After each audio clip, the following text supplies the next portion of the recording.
38 ans, divorcée, 2 enfants. Ce soir, comme tous les soirs, Marie s'endort seule. Elle réalise la plupart de ses activités dans la solitude. Un jour, elle fait la connaissance de Franck. Il est cadre dans une entreprise internationale et divorcé, comme Marie. Les deux célibataires se trouvent de nombreux points communs. Au fil des messages, Marie se rend bien compte que Franck est fait pour elle. Tous les jours, il la couvre de compliments.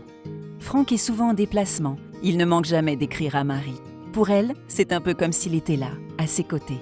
Les semaines passent et ils ne se quittent plus. Ils parlent déjà de s'installer ensemble et pourquoi pas d'investir.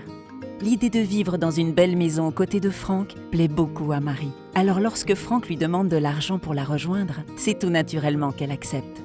Pourtant, il ne viendra pas, en raison d'un problème à la douane.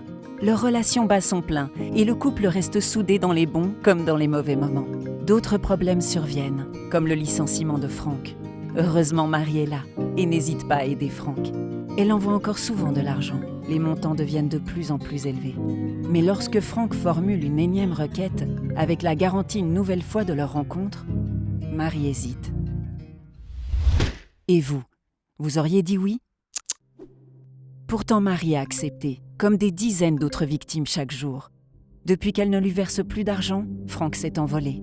L'arnaque au sentiment entraîne des pertes d'argent considérables et de lourdes séquelles psychologiques. Sur Internet aussi, soyez vigilants. Pour votre sécurité sur Internet, ne vous fiez jamais à une personne que vous ne connaissez que par Internet.